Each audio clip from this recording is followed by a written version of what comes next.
Palavra da Verdade, com Hernandes Dias Lopes. E abra sua Bíblia comigo, por favor. Evangelho de Cristo, conforme o registro de Lucas. Lucas capítulo 9. Lucas capítulo 9.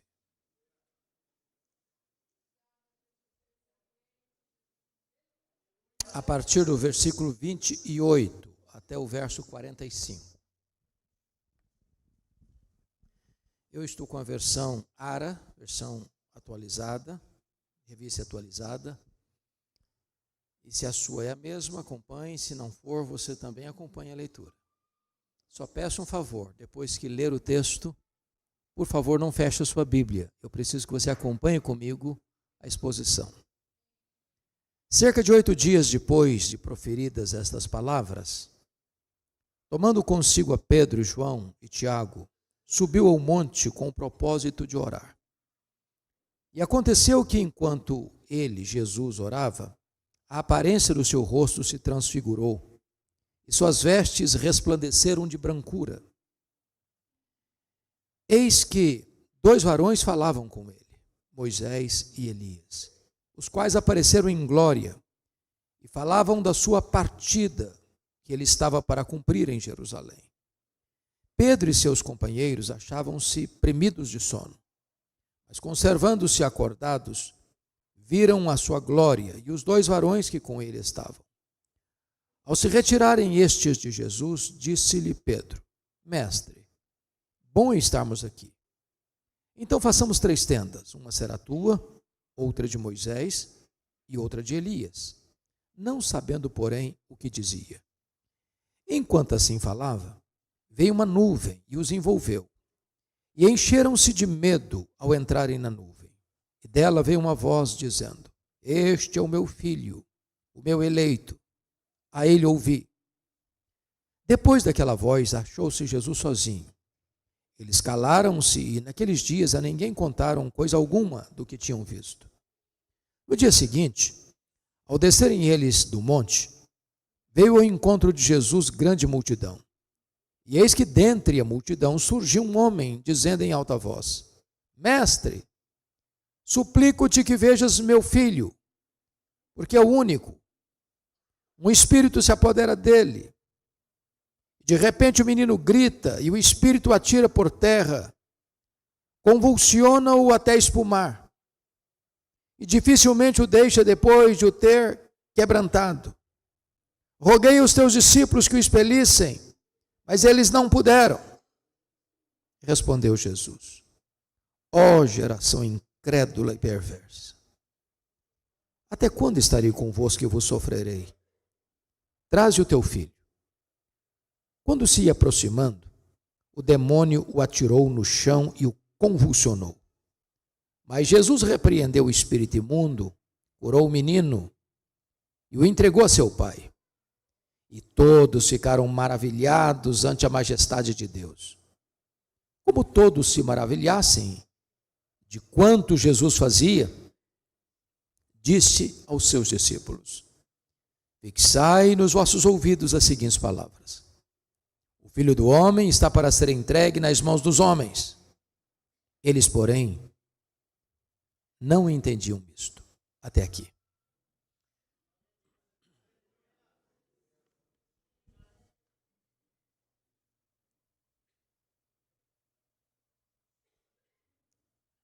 Meus amados, esse texto retrata para nós 3 grupos, 3 tipos de espiritualidade. O primeiro grupo é formado por Pedro, Tiago e João. O segundo grupo é formado pelos 9 outros discípulos que ficaram lá no vale, no sopé do monte. E o terceiro grupo, na verdade, não é um grupo, é Jesus.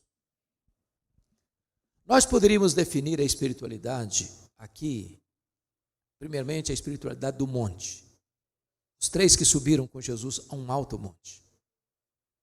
O segundo grupo, os que ficaram, poderíamos definir como a espiritualidade do vale. Os que estavam lá no sopé do monte, ao redor de uma grande multidão. E a terceira pessoa é Jesus. Definiríamos a espiritualidade do monte como a espiritualidade do êxtase sem entendimento. Definiríamos a espiritualidade do vale como a espiritualidade da discussão sem poder. E definiríamos a espiritualidade de Jesus com a espiritualidade da oração, da obediência e do poder.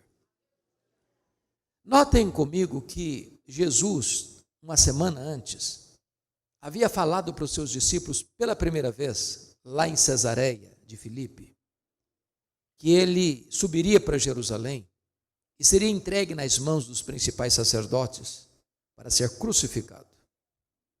Pedro não entendeu e chegou a repreender Jesus por isso. Tem compaixão de ti, isso de modo algum pode te acontecer. E Jesus voltou-se para Pedro e disse: arreda, Satanás, és para mim causa de tropeço. Não cogitas das coisas de Deus, apenas das coisas dos homens. Certamente essa fala de Jesus de que iria morrer entristeceu os discípulos. Mas uma semana depois, ele sobe um alto monte para mostrar a eles, Pedro, Tiago e João, uma espécie de antecipação do céu, uma espécie de antegosto do céu, uma espécie de visão prévia da glória.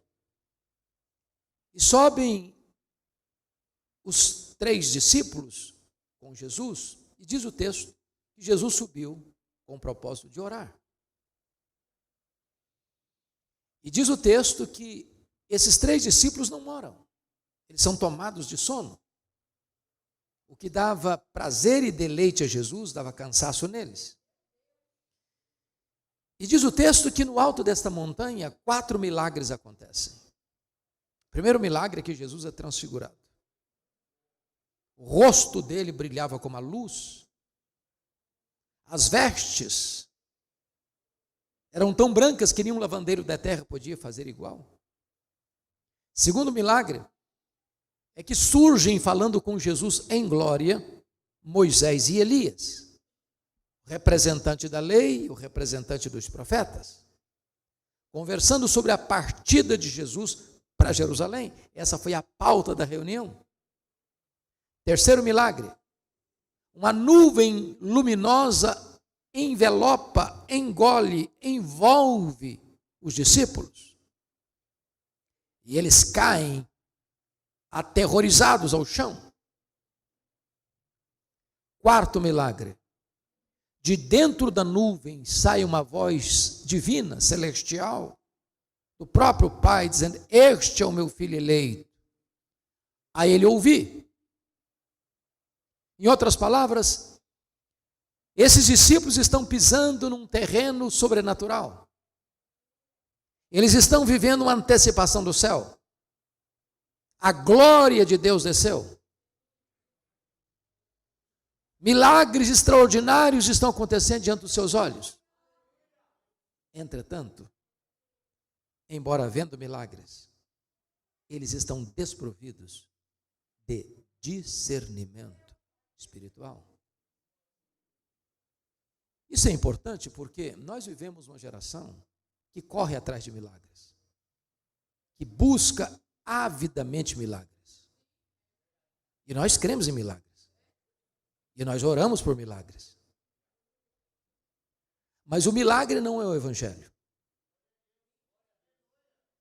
O milagre pode até abrir caminho para o evangelho, mas o milagre não é o evangelho. Nós vivemos uma geração que faz até propaganda de milagres que nunca aconteceram. Agora, o que é importante destacar é que, embora esses discípulos estejam vendo milagres de verdade, eles estão desprovidos de entendimento. E o que é que eles não entendem? Em primeiro lugar, eles não discernem a centralidade da pessoa de Jesus. Diz o texto que Pedro falou, sem saber o que estava falando, o seguinte: mestre, bom em estarmos aqui. Então vamos fazer 3 tendas. Uma será tua, outra de Moisés, outra de Elias. Pedro tinha mania de achar que ele estava no controle da situação. Ele falava até quando não sabia o que falava. E por que ele não sabia o que falava? Porque falava uma bobagem. Que bobagem Pedro está falando aqui? Ele está comparando e equiparando Jesus a Moisés e a Elias, ao representante da lei e ao representante dos profetas. Só que Jesus não é um grande homem entre os homens. Ele é o próprio Deus entre os homens. Ele é único, ele é incomparável, ele é absoluto. Segundo lugar, eles estão vendo milagres, mas não têm discernimento da missão de Jesus. Quando Jesus desceu desse monte e liberta aquele menino endemoniado, diz o texto que diante desse extraordinário milagre, está escrito no versículo 43, e todos, preste atenção no detalhe, e todos, não alguns, não a maioria, e todos ficaram maravilhados ante a majestade de Deus. E aí, prossegue o verso 43, como todos se maravilhassem do quanto Jesus fazia, disse a seus discípulos, verso 44, fixai nos vossos ouvidos as seguintes palavras, o Filho do Homem vai ser entregue nas mãos dos homens. O que Jesus está falando aqui? O que está ocorrendo aqui é o mesmo que ocorreu em João 6, quando Jesus multiplicou pães e peixes. A multidão queria fazer de Jesus um rei, um Messias político, um Messias terreno, um Messias panaceia para todos os males, um Messias que viria apenas dar comida para os famintos, dar pão para os famintos, curar os seus enfermos, libertar os seus cativos, e apenas isso.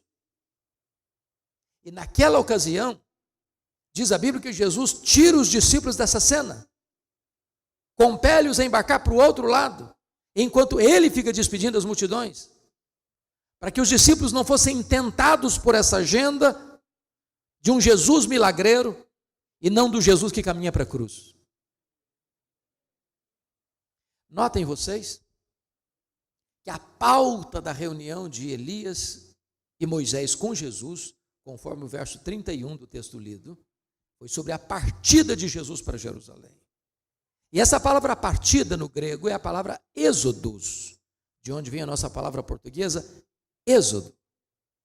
Em outras palavras, o que Moisés e Elias conversaram com Jesus foi sobre a sua morte na cruz. Porque Jesus sobe com esse propósito. Ele anunciou esse propósito. Ele caminha para esse propósito. E o que Moisés e Elias estão falando com Jesus naquele monte é o seguinte, que a nossa libertação, porque o Êxodo fala da libertação de Israel, e que a nossa libertação ocorreria na cruz. Foi na cruz que Jesus abriu as portas do nosso cativeiro. Foi na cruz que ele rompeu os nossos grilhões. Foi na cruz que ele esmagou a cabeça da serpente. Foi na cruz que ele nos declarou verdadeiramente livres.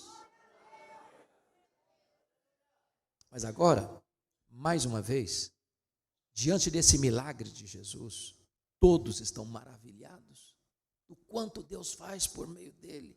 E esta pauta volta outra vez. E quando Jesus percebe que os discípulos estão sendo tentados, seduzidos por esta agenda de um Messias apenas político, de um Messias que resolve os problemas do aqui e do agora, imediatos, Jesus larga para lá a multidão e se volta para os discípulos. E diz o seguinte, fixai nos vossos ouvidos as seguintes palavras. Não pensem vocês que eu vou mudar minha agenda. Não pensem vocês que eu vou ficar apenas limitado à operação de milagres do aqui e do agora.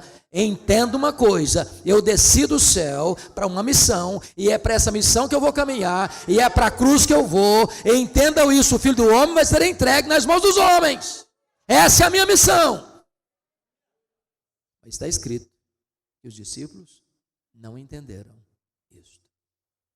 Vendo milagres, mas não compreendendo quem é Jesus e não compreendendo qual é a missão de Jesus. Terceiro lugar, eles estão vendo milagres, mas eles não discernem a centralidade da missão deles. Meus irmãos, a principal missão nossa não é nem fazer a obra de Deus, mas é adorar o Deus da obra. O Deus da obra é mais importante do que a obra de Deus. O fim principal do homem é glorificar a Deus e gozá-lo para sempre. De tal maneira que quando eles têm esta revelação da nuvem luminosa os envolvendo, a voz do céu proclamando, este é o meu filho, o meu eleito, a ele ouvir, eles caíram de bruço, tomados de pavor. E aqui há 2 pontos dignos de destaque. Há 2 extremos perigosos. O primeiro é esta adoração ou relação com Deus de medo. De medo. É claro que nós devemos ter temor de Deus. Eu, pessoalmente, tenho um pouco de dificuldade em entender pessoas que se relacionam com Deus assim, com muita intimidade nas palavras, quase que como se Deus fosse um amiguinho, um coleguinha. Alguns cânticos parece que Deus, Jesus, é até um namoradinho, que a gente tem assim, nos afagos. Quando eu vejo a Bíblia, os homens de Deus se dirigindo ao Senhor, Deus grande, santo e temível, eu começo a ficar preocupado com isso. Mas nós não devemos ter uma espiritualidade de medo de Deus. Embora Deus é santo, santo, santo, até os serafins cobrem o rosto diante da sua majestade, mas em vez de você correr de Deus, você deve correr para Deus. Ele é seu Pai, Ele ama você, Ele acolhe você, Ele perdoa você, Ele restaura você, Ele está pronto a abraçar você. Então esse é um extremo, a espiritualidade do medo de Deus. O outro extremo, irmãos, é a espiritualidade da falta de reverência na presença de Deus. Falta de reverência na postura, nas atitudes, nas palavras. Eles estão vendo milagres, mas eles não discernem a centralidade da pessoa de Jesus, da missão de Jesus e da missão deles. Mas vamos ver agora o outro grupo. 9 discípulos ficaram no sopé do monte. E nós vamos ler lá em Marcos 9, que é o texto paralelo, que enquanto eles estão lá, os escribas começam a discutir com eles. A Bíblia não diz sobre o que discutiram. Mas, na medida que eles estão discutindo com os escribas, os doutores da lei, que eram opositores de Jesus, a multidão vai se juntando. E no meio da multidão surge um pai aflito, com um problema urgente, com um filho único, endemoniado, tomado por uma casta de demônios, espírito mudo e surdo, espírito imundo, que pega esse menino e joga na terra, pega esse menino e joga na água, pega esse menino e joga no fogo. O menino cai, rilha os dentes, espuma. E o demônio dificilmente deixa o menino sem antes quebrá-lo todo, machucá-lo todo, feri-lo todo. E quando esse pai percebe que os discípulos de Jesus estão no território, estão por ali, parece que um lampejo de esperança acendeu em sua alma. Ele corre para pedir socorro. E pede aos discípulos de Jesus para curar o menino, para libertar o menino. E diz a Bíblia que eles não puderam. O que eles estavam fazendo? Discutindo com os escribas. Então a espiritualidade do vale é a espiritualidade da discussão sem poder. Agora notem, há espaço para discussão? Claro que há. Nós pastores que passamos um dia por um seminário, por um treinamento, tivemos uma matéria chamada de apologética, onde você defende a sua fé, você dá razão da sua fé. Você não crê cegamente, você tem luz na mente. Você tem compreensão da verdade. Você dá razão da esperança que há em você. Agora, nós temos que tomar muito cuidado. Porque às vezes as pessoas gastam mais tempo discutindo a obra do que fazendo a obra. Eu gosto muito de uma fala do Spurgeon, quando ele diz o seguinte: o evangelho não precisa tanto de defesa, o evangelho precisa de proclamação. Ele diz: o evangelho é como um leão. Você não precisa defender um leão, basta soltá-lo.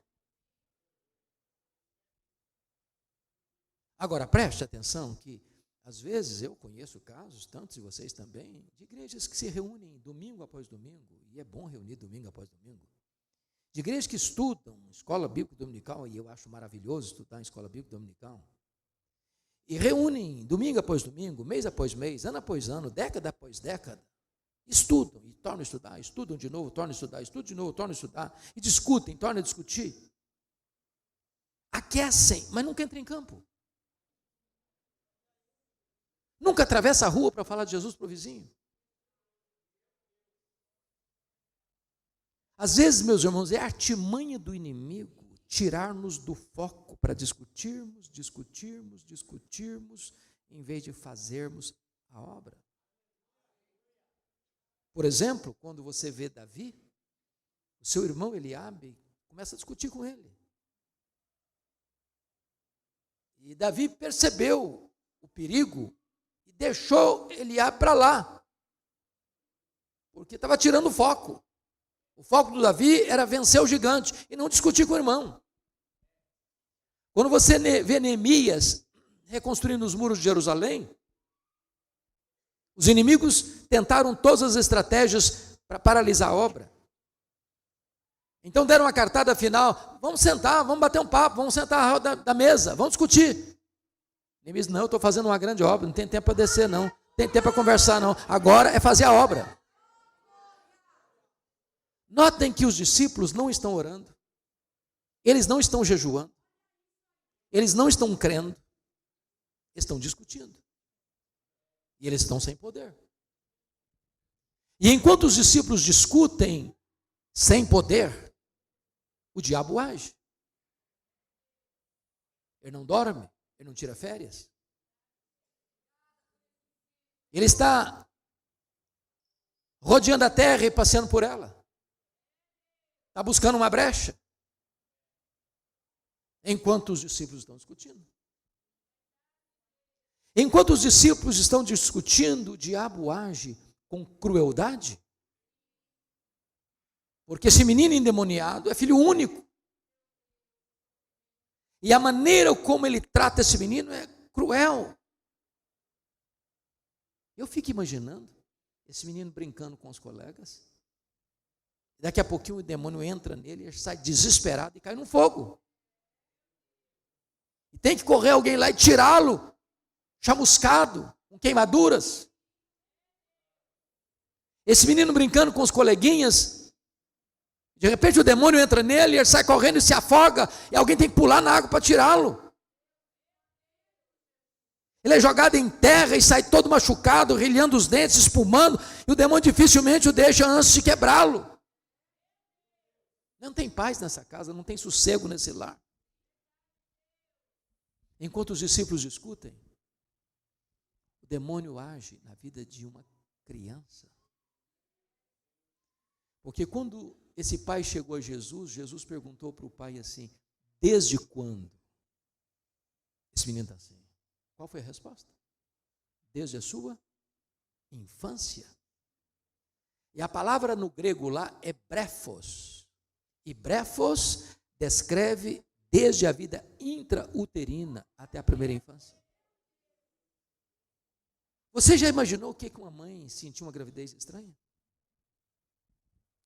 Você já imaginou o que é um bebê com atitudes esquisitas?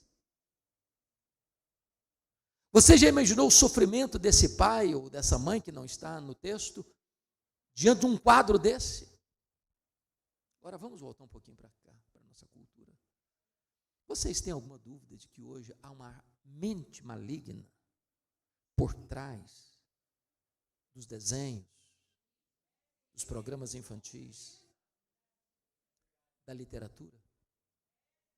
Essa semana saiu nas mídias de um livro didático patrocinado pelo governo, onde o enredo da história é o pai propondo o casamento para a filha. Dizendo, você pode casar comigo, não vamos fazer da sua mãe a serviçal da casa.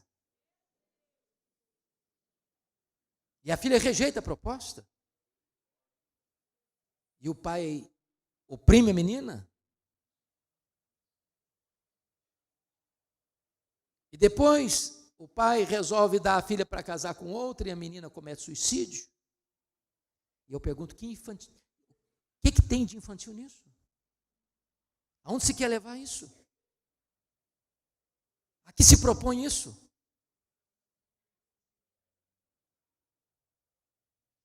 E eu não tenho dúvidas, meus irmãos, de que a indústria, tanto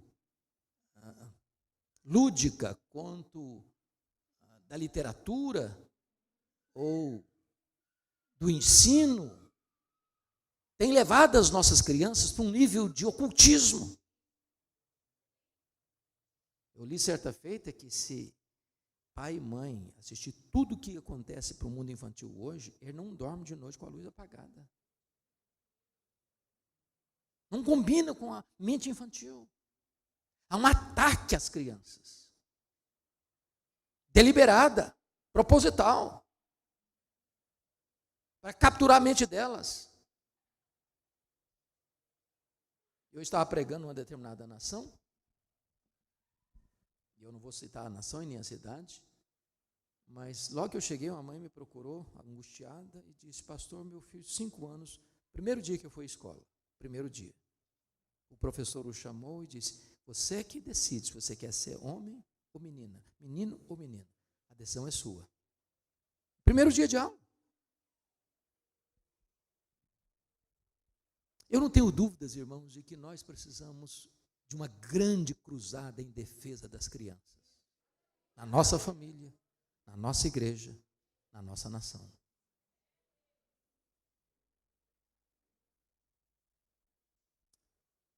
Eu era pastor em Vitória. No meu começo do pastorado lá, 1985. Chega na igreja uma senhora, convertida a Cristo, foi batizada, e ela tinha uma criança, uma menina de 3 anos de idade. E um dia essa mulher está andando pela rua de Vitória, uma das ruas de Vitória, cantarolando um hino, um cântico espiritual. E a criança no colo dela. De repente essa criança desfigura o rosto, com voz grave começa a blasfemar do nome de Cristo. A falar em impropérios. A mãe tomou um susto, pensou que a menina estava tendo um surto psicótico, dali mesmo levou para o médico, o psiquiatra, ele examinou, não constatou nada, levou para exames de toda ordem, não constataram nada. E essa mãe aflita me ligou. E eu disse, traz a sua filha aqui na igreja. Pastor Rafael, eu estava sentado atrás da mesa, ela sentada aqui na frente com a criança no colo. E enquanto eu conversava com a mãe, ela me olhava por baixo assim, um olhar pesado. Quando eu comecei a falar do nome de Jesus, essa criança pula do colo da mãe e começou a rastejar como uma serpente no carpete do escritório, falando blasfêmias. 3 anos. E eu clamei pelo nome de Jesus. O Senhor a libertou. E eu perguntei, mãe, o que é isso? Me conta um pouco dessa história. E ela me contou que o pai estava envolvido com o ocultismo, sempre estivera, e quando ela estava grávida, aquele homem tinha consagrado esse bebê no ventre para os espíritos malignos.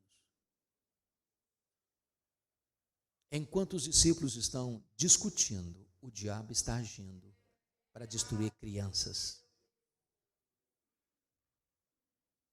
Bom, mas hoje eu não quero agora focar nem na espiritualidade do monte, do êxtase sem entendimento, nem na espiritualidade do vale da discussão sem poder. Eu queria focar com vocês, de forma breve agora, sobre a espiritualidade de Jesus. Ele é o modelo. E a primeira coisa que tem na espiritualidade de Jesus é a espiritualidade da oração. Ele subiu o monte para orar. Os discípulos estão cansados, os discípulos estão tomados de sono, os discípulos estão cochilando, mas Jesus está orando. Jesus tinha tempo no ministério dele que não tinha prazo para comer, mas ele nunca deixou de ter prazo para orar.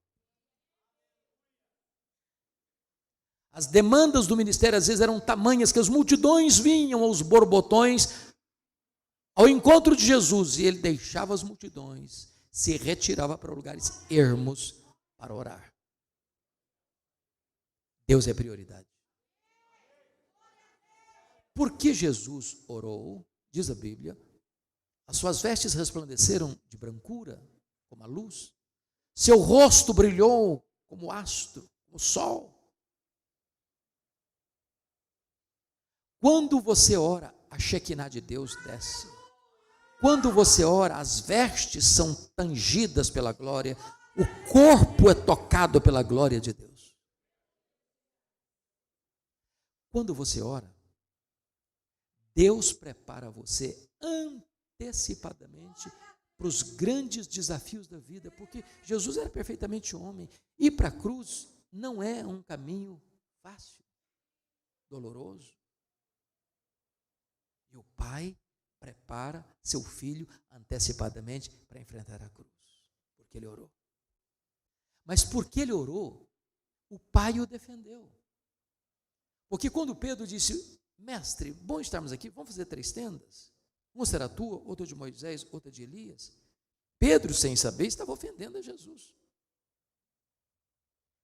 Ele estava tirando de Jesus sua prerrogativa divina. Mas Jesus não se defendeu. Jesus orou. E porque Jesus orou, o Pai saiu em sua defesa. Este é o meu filho, este é o meu eleito, a este vocês devem ouvir. Você não tem que brigar, você não tem que se defender, você tem que orar. E quando você ora, Deus defende você.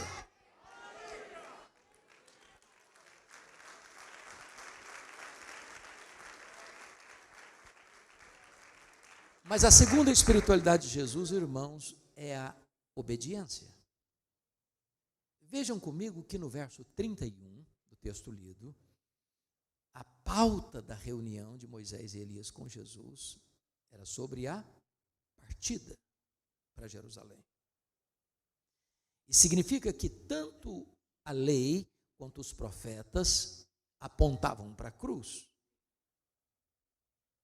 A cruz não é um acidente de percurso, como a ressurreição não é uma surpresa. Diz a Bíblia que ele morreu pelos nossos pecados, segundo as Escrituras, foi sepultado e ressuscitou, segundo as Escrituras.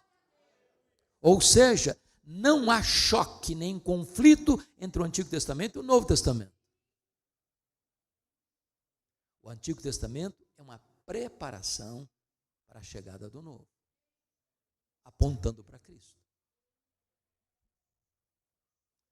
Então, quando Jesus discute ali com Moisés e Elias, e conversa com Moisés e Elias sobre a partida para Jerusalém, que era a partida para ir para a cruz, ao descer do monte, a pergunta é: qual é a postura de Jesus em relação a esta agenda?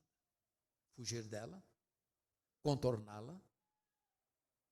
Vamos ver a resposta? A primeira resposta está aí no versículo 44. Quando Jesus diz para os seus discípulos assim: olha, fixai nos vossos ouvidos as seguintes palavras. O Filho do Homem vai ser entregue nas mãos dos homens. E ser entregue nas mãos dos homens é ser preso, ser julgado, ser condenado, ser crucificado.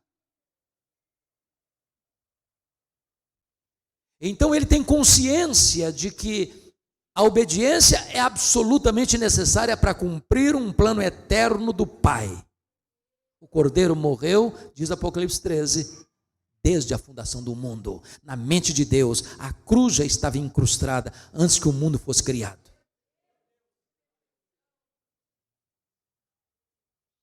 Mas vamos dar uma olhadinha em outro versículo.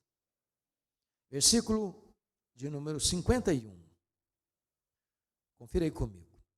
E aconteceu que, ao se completarem os dias em que devia ele ser assunto ao céu, ou seja, ser elevado ao céu, manifestou no semblante a intrépida resolução de ir para Jerusalém.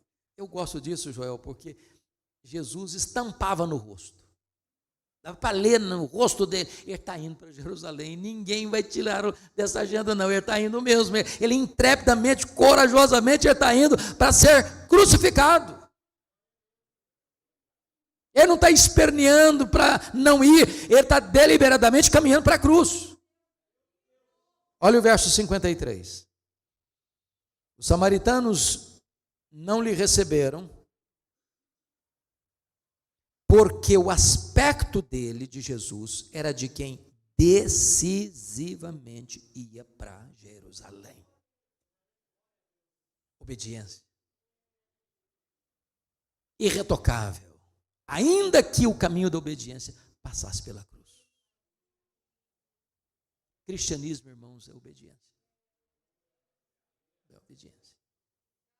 Oração, obediência. Mas o terceiro pilar da espiritualidade de Jesus nesse texto é poder.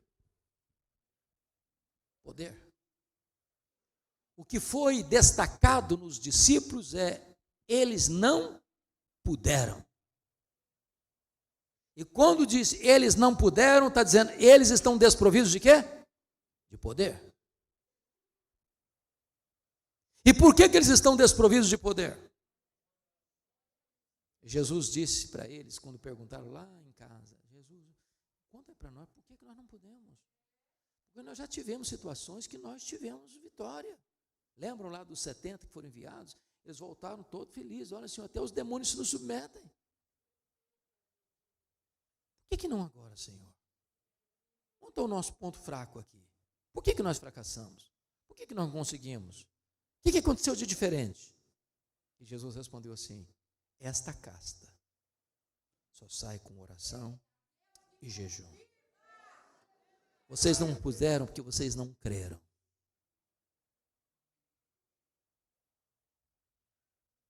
Se estamos sem poder, não é porque não tem poder. É porque nós não estamos buscando esse poder. A Bíblia diz lá em Efésios que a suprema grandeza do poder de Deus está à nossa disposição. Que poder? O mesmo poder que ressuscitou Jesus dentre os mortos está à nossa disposição. Aliás, antes de enviar a igreja ao mundo, Jesus enviou poder para a igreja. Permanecei na cidade até que do alto sejais revestidos de poder. E esta ordem não pode ser invertida.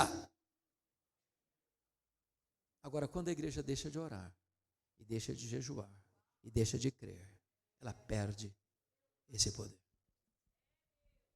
Mas Jesus tem poder.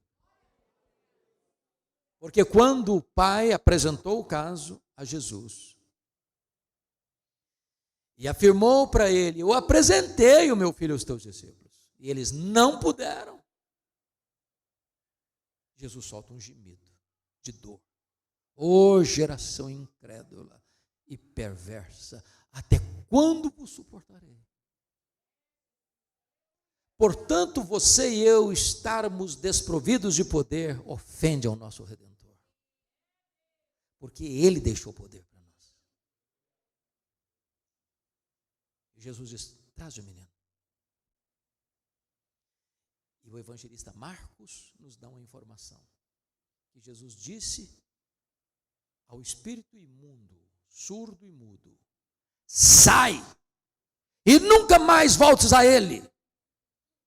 Vocês sabem que há casos onde uma pessoa é liberta e por não se arrepender de seus pecados e não emendar a sua vida, os demônios saem e voltam e vão e tal e tal e volta. E o segundo estágio é 7 vezes pior que o primeiro. Mas a ordem aqui é decisiva e clara. Nunca mais voltes a ele. E o demônio teve que sair.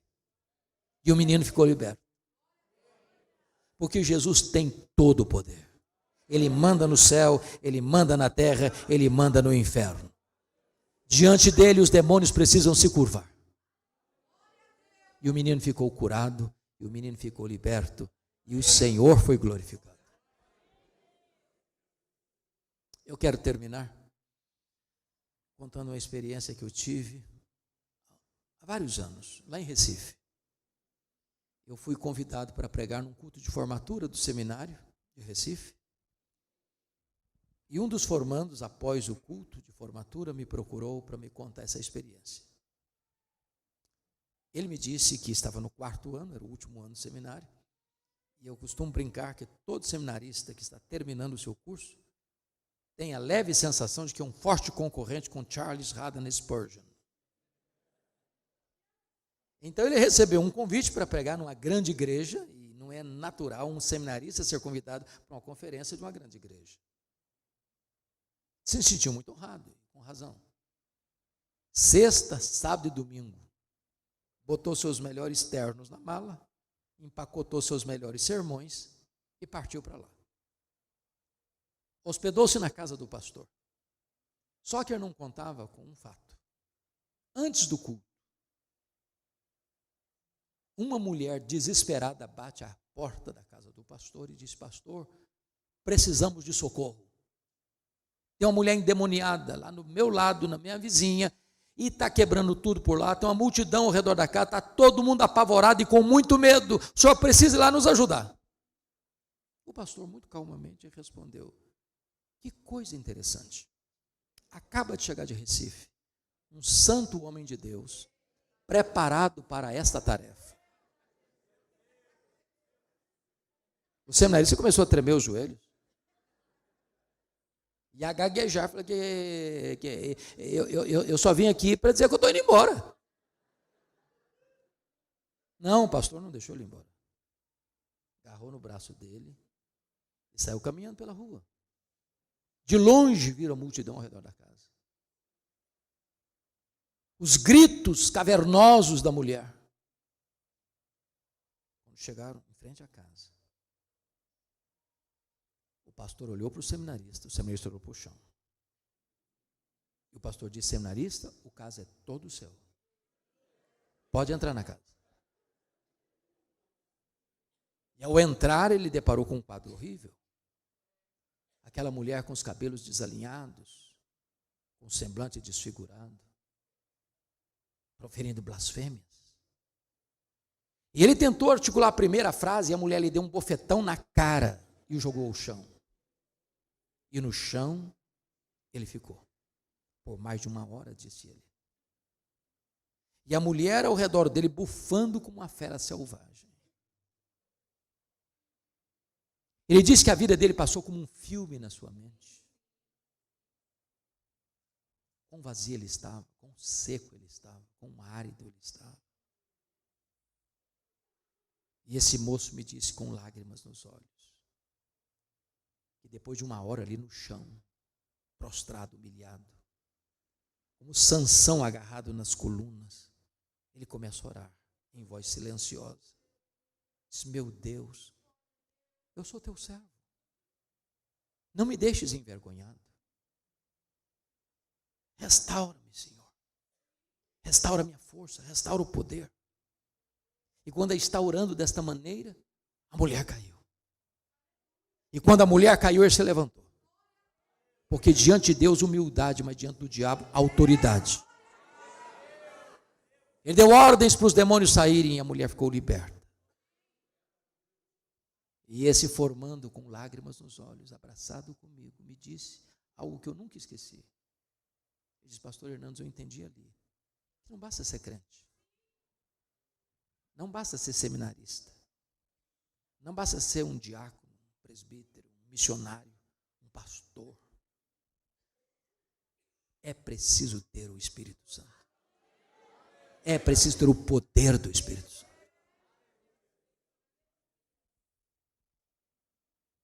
Que nesta noite nós não sejamos como Pedro, Tiago e João, espiritualidade do monte, do êxtase sem entendimento.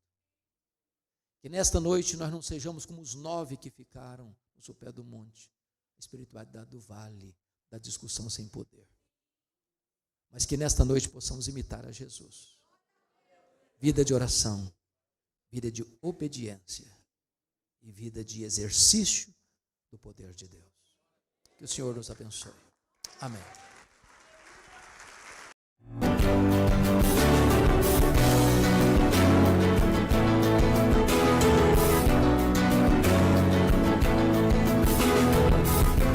Palavra da Verdade, com Hernandes Dias Lopes.